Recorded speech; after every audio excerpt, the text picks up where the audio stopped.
All right, happy Sunday, y'all. Boruto 242. This is Born Zero, the homeless Hokage. Clean 15. We are going to have to one take this shit. I was working on an earlier video, then I realized, yo, my iPhone storage is full. It's bad. So this is the burner phone. So we ain't got the edit in. You might hear me stumble over my words. You might hear me call these niggas the wrong name and shit, but it's all good. This is 242. Beginning with Metal Lee. I told y'all niggas, Metal Lee out here with the bitches. Habichigo Metal Lee, we starting this relationship. And I wonder if it's like something that'll patch up his weakness. Does he need like a love interest to kind of dissolve that anxiety? Does love conquer the anxiety? Because he wasn't bitch made in this episode. He was out there doing flying kicks. He was doing the Bruce Lee sound effects. So we got Metal Lee. He's coming back and it's through the good graces of Habichigo. She was on the verge of turning heel, but I think just the circumstances that presented themselves pretty much saved her. She had the opportunity to jump ship and join the mother niggas, especially with all them leeches coming around. So that would have been a good excuse for her. Like if she were to get caught up, yo, bruh, it was one of them leeches. He was sucking up on me, and now I turned evil. So she did have the excuse, and I don't think Kagura would like snitch on her, like, bitch, you tried to kill me the other day. Like, I don't think he would pull that type of move because he's trying to see these niggas atone. As far as my next point, now, the only bad thing that they did, because in the beginning of this episode, right when the storm was brewing, we seen the leeches disperse, and one hit Kawaki, another one hit Bunta. Now those two are the most savage that we have on our side fighting for the good guys. These niggas will kill motherfuckers if they have to. I would even say maybe even Kagura, because he cut a bitch titties off in this episode. So, yeah, although she survived. But however, when I thought those two were gonna be evil and we might have to see like within this episode or maybe in the following episodes, Kawaki throwing hands against like Boruto Team 7 and all that. Bunta throwing hands against the Seven Swordsmen. Who would they side with? I thought shit was going to get real in that sense. However, those things were resolved off screen. I also think it would be dope, say, if the Bunta and the big bro, I don't know his fucking name, the big nigga with the ski mask, if Bunta and him fought, imagine Bunta like making him bleed. Now he sees his own blood and then starts to freak out. Now we got another party in the mix that's uncontrollable.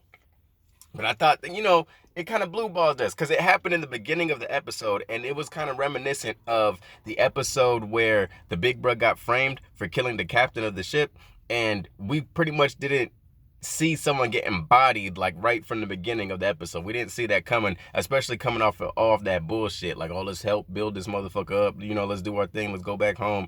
Let's play video games with the motherfucking robots and help them find all that bullshit we had to endure to get to these episodes, these back-to-back Fire Flames episodes, right?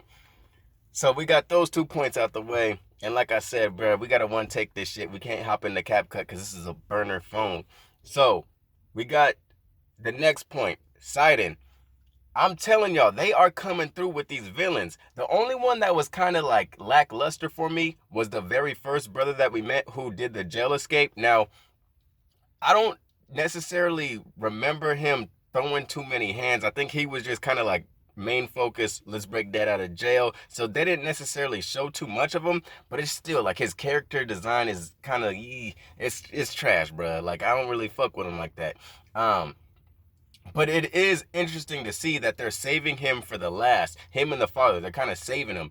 And this is one of those episodes where it builds up. Like now I want to see what happens next. Now I want to see the final battle because these intermissions, these semi-boss fights, they've been good, right? And they've been showing you like, hey, we still got some tricks up our sleeves and we have a tenacity. We're not dead yet. You got to kill us twice pretty much. This is just the first health bar. You got to get through the second health bar when I see your ass again, when we all meet up. And we also have Ikeda, who is kind of teased to have like this OP power, who is now bloodthirsty. He has that bloodlust within him. He knows Boruto may have, hurt his sister as well as Kagura. So this may have him change sides. I'm pretty sure this is going to happen. And maybe Boruto is like his father and does the talk no jutsu, gets him back on the good side. And Kawaki gets to witness this once again. We already had that conversation with Kagura and Kawaki where Kagura was like, yo, dog, I was on that other shit I talked to Boruto, he inspired me, bruh. Now I'm on this shit. So we might see Kawaki realize this in first person. Other than that, man, solid ass episode. Like I said, they gave us back-to-back episodes, back-to-back weeks of Fire Flames. Can we do a three-peat? Based on the preview, nah, nigga. I don't think they're throwing them hands next week, but hopefully we learn a little bit more. And I don't know if there's gonna be any backstory, because it feels as if the sister is like the main person within the family that really had Akeda's back. Although these last couple of episodes she was on that other shit, and I don't want to just glance over her, because let me just say her ability was some heat. The whole echo, I can hear you, I can see you, I close my eyes and I know where your ass is at. That shit was fire.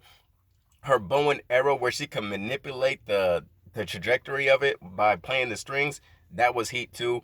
And I like how she specialized in a certain type of class of throwing them hands. Like, she's long range, so like I'm gonna use my fog, you niggas can't see me, and I'm gonna shoot at y'all. That was dope as well. And they also use like a real life military mechanic where in the army they have certain bullets that will wound you but not kill you. That way, like, the rest of your friends could come get you, because they know, like, on the West there's like this whole no man left behind type philosophy within their militaries. So the plan is, I'm gonna shoot this motherfucker with like one of these semi-grade bullets, and then y'all, the rest of you niggas is gonna try to help your man, and that's when we start clapping your shit. Kagura broke that shit down. He said, dog, she missed a vital spot on purpose, because Boruto, when you come out, she's gonna clap your shit. That was dope. I like that. And I don't know about next week, but I'm here for it. That's all I got for y'all. 242 Fire Flames. I'm actually gonna make a thumbnail for this one too, because the last few I was just dropping these bitches and putting them out, because you gotta win me over for that. And I know my thumbnails is like C plus at that, maybe even a D plus. I'm passing, but I could do better on the report card. But that's all I got. Peace. Take care. Thank y'all niggas for watching. Peace.